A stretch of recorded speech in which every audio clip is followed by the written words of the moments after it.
गांव के ऊंचे पहाड़ों के दरमियान एक छोटा सा घर था जहां एक 12 साला लड़का लियू रहता था। बाकी बच्चे दिन भर खेतों में काम करते बकरियां चुराते, लेकिन लियू हमेशा अपनी पुरानी नोटबुक में परिंदों और परवाज करने वाली मशीनों के खाके बनाता रहता। सुबह होते ही वो अपने घर की छत पर चढ़ जाता हुआ की खुशबू में सांस लेता और बर्फपोश चोटियों को देखकर सोचता कि उनके पार किया छुपा है। इसकी आंखों में एक ख्वाब झलकता था, ऐसा ख्वाब जिसे और कोई नहीं देख सकता था।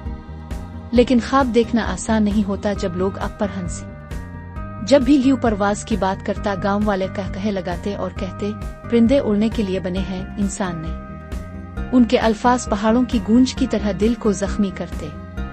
मगर लियू के अंदर एक जिद थी, एक चमकती हुई आग जो बुझने का नाम नहीं लेती थी। वो अपनी नोटबुक सीने से लगाए रखता और खुद से वादा करता कि एक दिन सबको दिखाएगा कि इंसान भी उड़ सकता है। शाम के वक्त जब सूरज की आखिरी किरणें दरख्तों पर सुनहरी पर्दा डाल रही थीं, लियू ने एक जख्मी बाज को जमीन पर पड़ा देखा। इसके पर नीले आसमान की तरह दमकते थे और आंखों में अजब सी रोशनी थी। लियू ने नरमी से इसे उठाया, कपड़े की पट्टी बांधी और सरगोशी की, फिक्र न करो, मैं तुम्हें ठीक कर दूंगा। अचानक बाज ने हल्की सी सांस ली और बोल पड़ा, शुक्रिया बच्चे। लियू का दिल रुक गया। ये कोई आम परिंदा नहीं था। बाज ने अपना नाम मेरा बताया। वो एक आम परिंदा नहीं बल्कि पहाड़ों के पुराने राजों की मुहाफिज थी। आग के अलाव के पास सितारों के नीचे मेरा ने एक पोशीदा दुनिया का जिक्र किया। तूफानी चोटियों के पार एक जादुई जगह है जहां जजीरे हुआ में तैरते हैं, नदियां बादलों में बहती हैं और रोशनी के परिंदे उड़ते हैं। इसे आसमानी दुनिया कहा जाता है, मगर वहां पहुंचने के लिए तूफान के बादशाह को शिकस्त देना होगी। लियू के कानों में ये नाम गूंजने लगा। इसके ख्वाब को पहली बार हकीकत की खुशबू मिली। अगली सुबह जब लियू सफर पर निकला तो इसके पीछे एक मोटी सी बिखरी दौड़ती आई। इसका नाम टोको था। टोको अपनी छोटी छोटी बेकार सिपरों को फड़फड़ाता और फखर से बोलता, मैं भी साथ चिल्लूंगा। लियू हंस पड़ा, लेकिन दिल ही दिल में खुश था कि अब वो अकेला नहीं। मेरा ने आंखें घुमाकर कहा, यह सफर मजीद अजीब होने वाला है। और यूं तीन साथी अपनी जिंदगी के सबसे बड़े एडवेंचर पर निकल पड़े। तीनों साथी सफर पर निकल पड़े। जंगल की घनी शाखें सूरज की रोशनी को रोक रही थीं और नीचे जमीन पर छांव के धब्बे बने थे। अजीब और गरीब आवाजें हर तरफ गूंज रही थीं।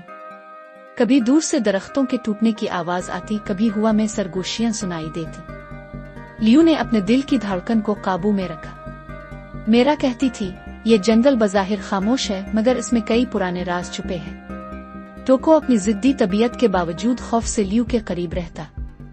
ये रास्ता आसान नहीं था, मगर वो जानते थे कि ये तो अभी शुरुआत है। जंगल के दरमियान एक तेज बहती नदी आई जिसका शोर कान फाड़ने वाला था।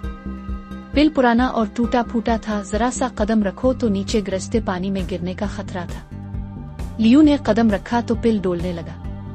टोको ने डर कर आंखें बंद कर ले, मगर लियू ने इसे हौसला दिया, डरने की जरूरत नहीं, हम सब साथ हैं। मेरा ने अपने प्रों से तवाजुन बनाया और आहिस्ता आहिस्ता सब पार उतर गए। नदी के पार पहुंचते ही तीनों ने गहरी सांस ली। ये उनकी पहली कामयाबी थी, मगर असल इम्तिहान अभी बाकी था। जैसे जैसे वो पहाड़ों के करीब पहुंचे, आसमान बदलने लगा। सिया बादलों ने सूरज को छुपा लिया, बिजली चमकी और गरजदार आवाज ने जमीन हिला दी। मेरा ने परेशानी से कहा, ये तूफान आम नहीं, ये तूफान के बादशाह की निगाह। हुआ इतनी तेज थी कि टोको बमुश्किल खड़ा रह पाया। लियू ने अपनी नोटबुक को मजबूती से पकड़ रखा था, जैसे इसमें ही हिम्मत छपी हो। वो जानता था कि अब से हर कदम ज्यादा खतरनाक होगा। पहाड़ के दामन में एक गार खिलता था जिसकी दीवारें नीले क्रिस्टल से जगमगा रही थी। रोशनी जमीन पर ऐसे नाच रही थी जैसे हजारों जुगनू इकट्ठे हो गए हो। मेरा ने कहा, यही वो खुफिया रास्ता है जो हमें बादलों से ऊपर ले जाएगा। मगर याद रखो, इस गार में हर कदम तुम्हारे दिल के खौफ को आजमाएगा। लियू ने टोको की तरफ देखा, फिर मजबूत लहजे में कहा, हम तैयार हैं। गार के अंदर जितना आगे बढ़ते गए इतनी ही तारीकी बढ़ती गई। सिर्फ क्रिस्टल की मध्यम चमक रास्ता दुखा रही थी। अचानक दीवारों से साए निकले और आवाजें गूंजने लगे, तुम नाकाम हो जाओगे, तुम कभी नहीं बढ़ सकोगे। ये उनके दिल के खौफ की शक्लें थीं। टोको कांपने लगा और लियू के करीब दबक गया। मेरा ने सरगोशी की, ये सिर्फ वहम है, उन्हें नजरअंदाज करो। लियू ने आंखें बंद की, अपने ख्वाब को याद किया और मजबूती से कदम बढ़ाया। जैसे ही इसने खौफ को शिकस्त दी, साए गायब हो गए और रास्ता रोशन हो गया। गार के इख्तिताम पर एक वसी दरवाजा था जो सुनहरी रोशनी से बना हुआ लगता था। जैसे ही लियू ने कदम रखा, हुआ बदल गई। जिस्म हल्का होने लगा और दिल में एक अजीब सुकून उतर आया। ये आसमान की सरहद है, मेरा ने कहा। लम्हे भर में तीनों रोशनी में लिपट गए और उनके सामने एक नई दुनिया खिल गई। अब वो जमीन पर नहीं थे। उनके नीचे बादलों का समंदर फैला हुआ था और उसके ऊपर तैरते हुए जज़ायर, जिन पर सब्ज घास और चमकते दरख्त उगे हुए थे। नदियां बादलों के बीच बह रही थीं और रोशनी के परिंदे नीले शोलों की तरह उड़ रहे थे। लियू की आंखों में आंसू आ गए। ये वही दुनिया है जिसका ख्वाब मैंने बचपन से देखा था। टोको उछल कूद करने लगा, जैसे इसे अपनी जिद्दी ख्वाहिश पूरी होते देखकर खुशी हो। एक जजीरे पर एक शानदार सफेद परिंदा उतरा, जिसके परों पर कौस व कज़ा के रंग झलक रहे थे। वो परिंदों की मलिका थी। इसने अपनी पुरशिको आवाज में कहा, खुश आमदीद जमीन के मुसाफिरों, मगर याद रखो ये जन्नत हमेशा खतरे में रहती है। तूफान का बादशाह यहाँ का तवाजुन बिगाड़ना चाहता है। सिर्फ एक बहादुर दिल ही इसे रोक सकता है। इसने अपनी चमकती हुई पंख लियू के हाथ में दी और कहा, यह तुम्हारे ख्वाब की किलीद है। अचानक आसमान दुहलने लगा, बिजली कड़कने लगी और एक खौफनाक आवाज गूंजी, कोई भी मेरे इलाके में जिंदा नहीं रह सकता। तूफान का बादशाह काले बादलों से नमूदार हुआ। इसकी आंखें आग की तरह जल रही थीं। हुआ इतनी तेज थी कि जज़ायर हिलने लगे। इसने अपने बिजली के भाले से हमला किया। लियू ने बमुश्किल टोको को बचाया, जबकि मेरा ने अपने जख्मी परों के बावजूद तूफान का वार रोका। जंग का आगाज हो गया था। लियू और उसके साथी एक बादल की नदी के किनारे दौड़ने लगे। बिजली पीछे से उनका पीछा कर रही थी। नदी के पिल पर सिर्फ एक मौका था। अगर छलांग लगाते तो बच जाते, वरना तूफान उनका खात्मा कर देता। लियू ने टोको को गोद में उठाया और पूरी ताकत से छलांग लगा दी। लम्हे भर के लिए लगा कि वो गिर जाएंगे, मगर मेरा ने अपने पर फैलाए और उन्हें पकड़ लिया। तीनों ने सांसें फूलते हुए देखा कि दुश्मन अभी पीछा नहीं छोड़ा। एक महफूज जजीरे पर पहुंचकर लियू ने परिंदों की मालिका की दी हुई पंख निकाली। जैसे ही इसने इसे हाथ में लिया, इसकी नोटबुक रोशन हो गई और उसके बनाए गए खाके हकीकत का रूप धारने लगे। लकड़ी, बादल और रोशनी के ज़रात मिलकर एक परिंदे जैसी उड़ने वाली मशीन बनने लगे। ये वही ख्वाब था जो इसने बरसों पहले कागज पर बनाया था। लियू ने कहा, अब हम लड़ाई नहीं भागेंगे, हम मुकाबला करेंगे। तूफान का बादशाह पूरे गुस्से के साथ वापस आया। बादलों में गरज सुनाई दे रही थी।